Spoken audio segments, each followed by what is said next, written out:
Story 1. He was already inside. When I locked the door, I used to leave my back door unlocked if I was still up. That was the habit. If I was awake, if the kitchen light was on, if I was just moving between the couch and the sink and telling myself I wasn't really settled in for the night yet, I didn't bother locking it. In my head, locked meant asleep. Locked meant done for the day. As long as I was still walking around, still conscious, still right there, it felt unnecessary. I lived alone in a small rental house at the edge of town, the kind of place that felt safer than it probably was because it backed onto trees instead of people. There was a narrow drainage path behind the fence, then a strip of brush, then another line of houses beyond that. In the daytime, it was peaceful. At night, it just meant no one could really see the back of the house unless they meant to be there. It happened on a Thursday in November. Cold rain, dark early, one of those nights where the whole house felt sealed off from the world. I got home, made something easy for dinner, put on a show I wasn't really watching, and drifted through the usual routine without thinking much. Around 10:30, I got up to rinse a mug in the kitchen and heard what I thought was a floorboard shift somewhere down the hallway. I stopped and listened. Nothing. I remember standing there with water running over my hand, staring toward the dark part of the house and waiting for it to happen again. It didn't. Old house, I told myself. Pipes, wood settling. My own imagination getting a little too active because of the weather. I shut the tap off and, mostly just to calm myself down, turned the lock on the back door. That should have made me feel better. Instead, it made me realize how exposed I'd been a second earlier. I had just locked the door. Just then. Which meant if someone had wanted to come in before that, they could have. That thought came and went fast, but it left something behind. A heaviness in my chest. I stood there looking at my reflection in the window above the sink, and in the dark glass behind my own face the house looked much bigger than it was.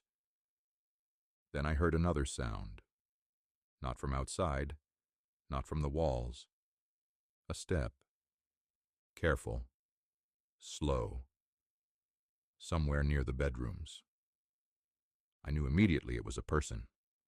There are sounds that your body recognizes before your mind catches up, and that was one of them. The weight of it was wrong for the house. Too deliberate.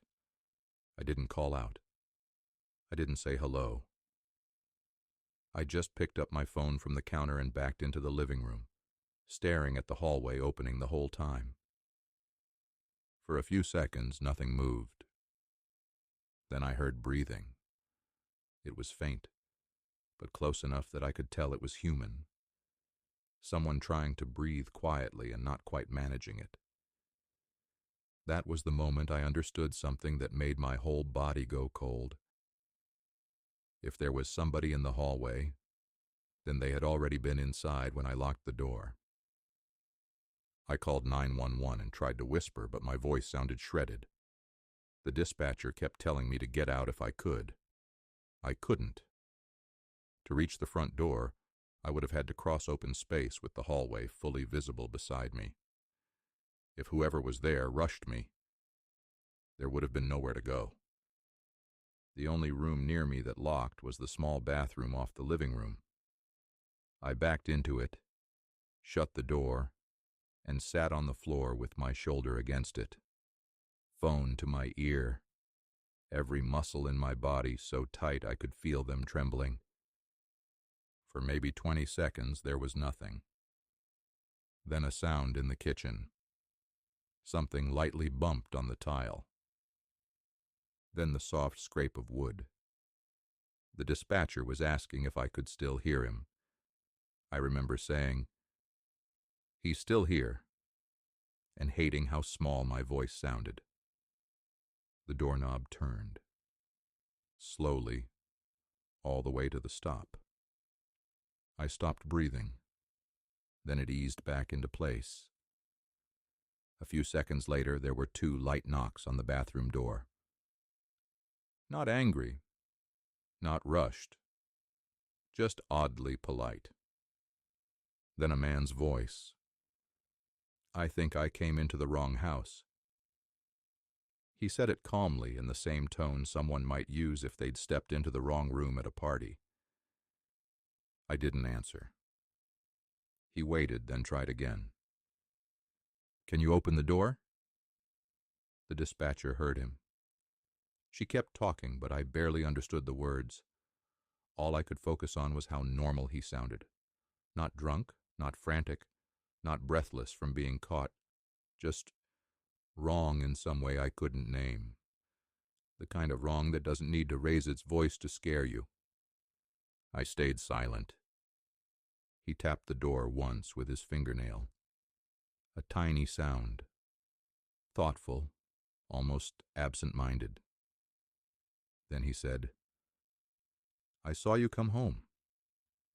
Every part of me went numb. It wasn't a threat exactly. He didn't say what he wanted. He didn't say he'd hurt me. But in that moment, I knew with absolute clarity that if I opened that door, I might not stay alive long enough to understand why he'd come in. The dispatcher was telling me officers were close. I heard it distantly, like it was coming through water. Outside the bathroom, he moved away. I could track him by the floorboards. Living room, kitchen. Then silence again. I thought for one terrible second that he hadn't left, that he'd just stepped out of earshot and was waiting for me to make a mistake. Then, from farther away this time, I heard him laugh. Not loudly, just once. And that scared me more than anything else, because it didn't sound nervous. It sounded private, like he was amused by something I wasn't part of. Then the back door opened and shut. Police cleared the house and yard within minutes, but he was gone. They found muddy shoe prints in the kitchen and near the hallway. My purse was still on the counter, but my wallet had been taken out and left open on the table with the cash missing. One of the dining chairs had been dragged a few feet across the tile and angled toward the living room. When the officer asked if I'd moved it, I said no. From where it had been left, someone could sit in that chair and watch the couch without being seen from it. That detail bothered the officer enough that he got quiet after I said it. He asked if anything else had been disturbed, and I said I didn't think so. Until I went to my bedroom. My closet door was open. That alone didn't mean anything. But my laundry hamper had been moved from beside the dresser to near the bed, and sitting on top of the folded clothes I'd left there that morning was a framed photo of me and my sister from the hallway table. The photo should not have been in that room. The officer saw it in my face before I even explained. They never found him. The police thought he may have been going through the house looking for something to steal and then realized I was home. Maybe. But I don't believe theft explains all of it. Not the chair, not the voice, not the photo, and definitely not, "I saw you come home." That sentence has stayed with me more than anything else. Not because it was dramatic. Because it meant he'd chosen the house while I was still outside. He had watched me arrive, waited until I settled in, and then let himself into my home quietly enough that I didn't know I was sharing it with him until I locked him in with me. I slept at my sister's place that night and never spent another night alone in that house again. People talk about locked doors like they're symbolic, like they're just one minor precaution in a world where bad things happen anyway. Maybe that's true sometimes.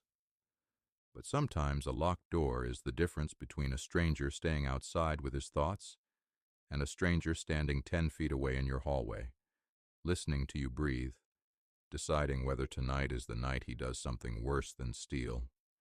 And if police had been slower, if I'd been farther from that bathroom, if he'd been less interested in talking and more interested in acting, I honestly don't think I would have survived long enough to tell this story. Story 2. I woke up and he was looking at me. The scariest part wasn't waking up and seeing someone in my room. It was how long I got the feeling he'd already been there. I was 23, living in a basement suite under an older couple's house. They were good landlords, quiet, friendly, the kind of people who left tomatoes from their garden outside my door in summer. Usually I felt pretty safe there. Even if I forgot to lock up once in a while, there were people upstairs. There was always the sense that I wasn't really alone. One Friday in March, they went to stay overnight with family in Kelowna. They'd be back the next day. I knew that, and I remember actually thinking before bed that I should make sure the suite door was locked. I didn't. Not because I forgot. I made the conscious choice not to get up again once I was under the blankets. I was tired, the neighborhood was quiet, and the thought I had, the exact thought, was, it's one night. I fell asleep with the lamp off and my bedroom door partly closed. Sometime in the early morning, I woke up in that strange drifting way where you're not sure whether a sound happened in the room or in a dream. For a second, I didn't move. Then I realized my bedroom door was wide open. There was someone standing in it. He was just a shape at first. Tall, narrow, one shoulder against the frame. Not moving, not speaking. Just there. I went completely still. The room was dark enough that I couldn't see his face, but I could tell he was looking directly at me. Not scanning the room. Not startled to find me. Just looking at me with a stillness that felt deliberate. And the worst part was this sick certainty that he hadn't just arrived. It felt like I'd woken up in the middle of something. Like he had already been there for at least a few seconds, maybe longer, standing quietly enough for me to stay asleep until my body finally noticed another person in the room. He stepped closer. The floor creaked near my dresser. That sound broke whatever shock I was in. I grabbed for my phone, missed it, hit the lamp, got the phone on the second try, and rolled off the side of the bed so fast I slammed my hip into the nightstand. He moved then, too. Quick, but not wild. Not lunging. More like adjusting to my reaction. I made it into the bathroom attached to my room and locked the door. He hit the door once, hard enough to make me think the lock might split, then stopped. I dialed 911 and could barely get the address out without stuttering. The dispatcher asked if I knew him. I said no. She asked if I could hear him. At first I couldn't. Then I could. He was in my bedroom, opening drawers, moving slowly. Then my mattress creaked. He had sat down on my bed. I know that sounds like a small thing compared to everything else, but it changed the entire feeling of what was happening. If he'd just wanted cash or a phone, why sit down? Why stay in the room at all? Why not run the second I locked myself away and started calling police? I sat on the bathroom floor with my back against the tub and listened to him breathe in my bedroom. After a while he spoke. Not loudly, just enough to be heard through the door. Go back to sleep. I honestly think that was the moment I became sure he was not just a thief. There was something off about the sentence. Not menacing in the way a movie line is menacing, just disconnected from reality, as if he still thought we were participating in the same version of the night, as if a woman who'd just run from a stranger in her bedroom might respond to that like a child being soothed. I didn't answer. He laughed softly to himself. Then he said, I was being quiet. That made my vision go gray at the edges for a second. The dispatcher was still talking, asking me to stay on the line, telling me officers were coming. I remember whispering, "He's talking to me," and hearing how close to panic I sounded. The doorknob turned slowly, then stopped. He tapped it once with what sounded like a fingernail. "I didn't even touch you," he said. It is still one of the most deeply upsetting things anyone has ever said to me, because it carried this warped note of self-justification, like he believed he was being reasonable, like restraint deserved credit.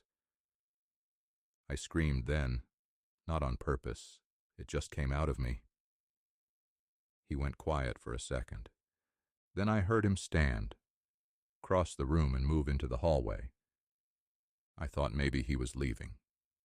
Instead, I heard a dining chair scrape across the kitchen floor, then footsteps back toward the bedroom. He set the chair down outside the bathroom door. I knew that because when he sat in it, the old wood gave a short, complaining creak. He stayed there, right outside the door, not speaking, not trying the handle, just sitting. I don't know how long it was before the sirens came. Maybe 2 minutes, maybe 5. It felt long enough for me to start imagining him waiting there because he had all the time in the world, waiting for me to come out, or for the dispatcher to go silent, or for my arm to get tired from holding the phone. The moment the sirens got close, the chair scraped back. He moved quickly through the suite, then out the front door. Police found the suite door unlocked and no sign of forced entry. My wallet was on the kitchen counter with the cash gone. My car keys had been taken from the bowl near the door and later found in the alley behind the house. But those details barely mattered once they cleared the bedroom. One officer asked where my bedroom chair normally was. I told him it stayed at the small desk by the wall. He pointed to the far corner of the room. It had been moved beside the bed, angled toward where my head would have been on the pillow. I felt sick so fast I had to sit down. There was no good explanation for that, not one that made it feel less personal. The police floated the usual possibilities. Opportunistic intruder, possibly intoxicated, possibly mentally unwell, entered through an unlocked door, rummaged for valuables, then froze or fixated when he realized I was there. Those words are useful for reports. They don't do much for your nervous system after the fact. Because what I remember isn't just that he came in. It's the stillness of him in the doorway, the way he sat on my bed, the way he seemed offended by my fear, as if I had misunderstood his intentions instead of correctly recognizing that my life was in the hands of someone I didn't know and couldn't predict. I moved out 4 days later. I didn't finish the month. I didn't care. I left the mattress behind, too. People told me that was dramatic, but I couldn't stand the thought of sleeping on something he'd sat on while talking to me through a locked door like we were in the middle of a private disagreement. I lock every door now the second I walk in. Doesn't matter where I am. Basement suite, condo, hotel, friend's house. I check once, then again. Because before that night, I thought home invasion meant force, noise, violence announced in advance. I know now that sometimes it looks like a man standing in your doorway in the dark, already deep enough inside your life to speak to you like you've interrupted him. And I am completely certain that if I hadn't woken up when I did, this story would have ended very differently. Story 3. The woman outside my door knew I was alone. I used to think apartment buildings filtered people out. You needed a main door key, or a buzzer, or someone to let you in. You had neighbors on every side, hallways, lights, cameras in the lobby, at least in theory. Compared to a house, it felt layered, protected. I still locked my door most of the time, but not always right away. Sometimes I'd come home, drop my bag, make tea, shower, answer messages, and only lock up when I was settling into bed. It felt like enough. I lived alone on the third floor of an older apartment building in New Westminster. Nothing fancy, just quiet and predictable. The couple across the hall watched television too loud.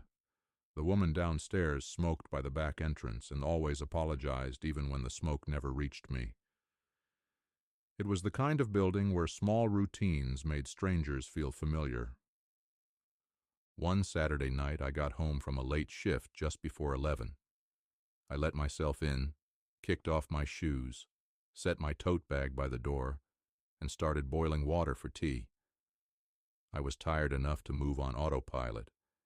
I remember taking my earrings off in the kitchen and leaving them beside the sink. I remember seeing my keys on the little table by the entrance. What I don't remember is ever turning the deadbolt. A little after 11:20, I took a shower. The bathroom fan in that apartment was loud enough to swallow most outside noise, and my shower faced away from the door, so when I was in there I was cut off more than I liked to admit. It wasn't a long shower, maybe 10 minutes. When I stepped back into the living room with a towel around my hair, I noticed right away that my front door was open a crack. I stopped where I was. It was only open a few inches, but I knew I hadn't left it that way. The apartment was quiet. Across the hall, the TV was still going. A game show, I think. Laughter. Applause. Something bright and stupid. Completely wrong for the feeling that hit me the second I saw that dark line at the edge of the door. I went into the bedroom, got dressed, and came back out. My tote bag had been opened. My wallet was inside, but all the cash was gone. My keys were missing. That alone would have been enough. Then somebody knocked. 3 light taps. I don't think I've ever gone cold that fast in my life. I looked through the peephole. A woman was standing there in a dark coat, medium height, hair tied back, large purse against her side. Maybe late 40s, maybe older. Hard to tell. Her posture was relaxed in a way that made my skin crawl. Not hunched, not impatient, not embarrassed. She looked like someone waiting outside a relative's apartment. Then she turned slightly toward the peephole and smiled. Not warmly, just knowingly. Like she could feel me standing there. I backed away and picked up my phone. While I was dialing, she knocked again. "Can you open up?" Her voice was calm, low, steady. I said nothing. She waited a moment, then said, "You have my keys." The sentence made no sense, and for a second that was what frightened me most. Not because it was threatening, but because it sounded like the beginning of a logic I wasn't going to be able to follow. I stayed quiet. She tried again, still calm. "I need to come back in." Every hair on my arms stood up. The police dispatcher answered while I was whispering my address. I told her someone had been inside my apartment and was now outside asking to be let back in. The woman knocked a third time and, when I didn't answer, tried the handle. Slowly. All the way until it stopped. Then again. Then she said a little more firmly, "I know you're alone." That was the moment it stopped feeling like a theft and started feeling like a selection. I moved backward into the kitchen while the dispatcher told me officers were on the way. The whole apartment felt too exposed. I could still see the door from where I stood, which somehow made it worse. There was nowhere to hide that didn't still leave me imagining her just inches away on the other side of it. She kept talking, not yelling, not threatening, just talking through the door in the same controlled voice. "You took something that belongs to me." Then, "I was just looking." Then, after a pause long enough to let me listen to my own pulse, "I saw you come in by yourself." I remember looking at the deadbolt while she said that and thinking, with absolute clarity, that if I had left that lock undone for even 1 minute longer, she might have been standing in my kitchen when I came out of the shower. The dispatcher told me not to engage, not to answer, just to wait. Easy advice. Hard thing to do when someone on the other side of your door sounds less angry than convinced. The woman tried the handle one more time. Then she knocked, softer now, almost intimate. "I know you can hear me." Across the hall, a door opened. The older man opposite me said something sharp I couldn't make out, and instantly the woman changed. "Oh, sorry," she said in a completely different tone. "Wrong apartment." By the time I got back to the peephole, she was already walking away toward the stairwell without hurrying. Police arrived within minutes and searched the floor, lobby, and outside entrances. But she was gone. The man across the hall confirmed he'd heard the repeated knocking and my door handle moving. He said the woman looked normal, which was not comforting. Inside, officers confirmed the obvious. No forced entry, cash gone, keys gone, building fob gone. Then I found something that made me feel physically ill. My bedroom closet door was open, and one of the dresses hanging near the front had been pulled halfway off its hanger. On the bed was a pair of underwear I had left in the laundry basket that morning. I know there are explanations for that. She could have been rifling quickly and dropped things, looking for valuables, moving too fast to care what she touched. Maybe. But when you've just had a stranger outside your door calmly insisting she needs to come back in, it is very hard not to feel that some part of what happened inside was not practical. The next morning, building management pulled lobby footage. She had followed another resident in through the front entrance carrying groceries and never once looked around like she didn't belong. She waited on my floor for nearly 15 minutes before trying my unit. Long enough, the officer suggested, to listen, to watch, to figure out who was home and who wasn't. They never identified her. What stays with me now isn't even the missing cash or replacing the locks and fob. It's her voice. How certain she sounded that if she stayed calm enough, I might let her back in. How she spoke as though I was the one misunderstanding the situation, as though there was some reasonable explanation just on the edge of being revealed if I would only cooperate. That kind of calm is hard to defend yourself against, because it tempts you to hesitate, to doubt your fear, to tell yourself maybe this is just a confused person, maybe this is a misunderstanding, maybe opening the door a crack would clarify things. I think that's what she counted on. And if I had still been in the shower when she first knocked, or if I had come home and gone straight to bed without locking up, I don't know how close she would have gotten before I understood what kind of danger I was in.